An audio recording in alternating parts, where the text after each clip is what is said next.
నిరీక్షణ prayer house మరియు centre సంఘముల తరపున సర్వశక్తి సంపన్నుడైన యేసుక్రీస్తు నామంలో మీ అందరికీ నా శుభములు. ఈరోజు దేవుని వాగ్దానం సంఖ్యాకాండము 6వ అధ్యాయం 25వ వచనం.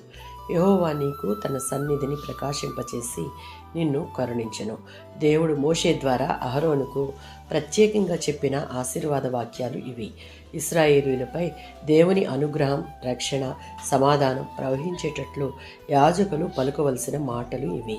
ప్రజలు ఎడారిలో ప్రయాణం చేస్తూ ఉన్నప్పుడు వారెదుర్కొన్న ప్రమాదాలు, శత్రువులు, వ్యాధులు, అనిశ్చితి మధ్య ఉండే పరిస్థితుల్లో దేవుడు వారిపై తన కాంతిని అనగా దేవుని ప్రేమ, పరిరక్షణ, కృపను ప్రకటించే శక్తివంతమైన ఆశీర్వాదాలను ఈ వచనం సూచిస్తుంది.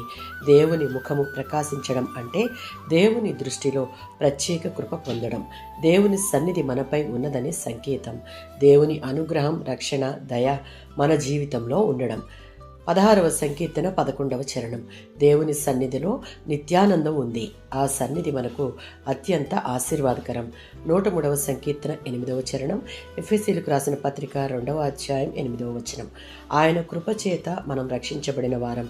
ఆ రక్షణ కేవలం కరుణామయుడు, దయగలవాడు అయిన దేవుని ద్వారానే సాధ్యం.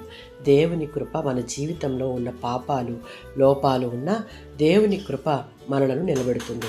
ఇశ్రాయేలీయులు ఎడారిలో ఉన్నప్పుడు దేవుని కాంతి వారిని నడిపించింది. అనగా చీకటి పరిస్థితుల్లో దేవుని ముఖ కాంతి మార్గనిర్దేశనం చేస్తుంది.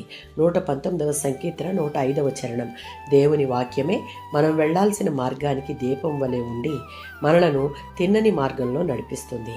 దేవుని సన్నిధి కాంతి మన మీద ప్రసరించాలి అంటే దేవుని సన్నిధిని కోరుకోవాలి.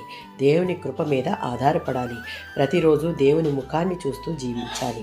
మన చీకట్లలో ఆయన ప్రకాశిస్తాడు. ఆయన సన్నిధి కాంతి మన సమస్త భయాలను తొలగిస్తుంది. ఆమేన్.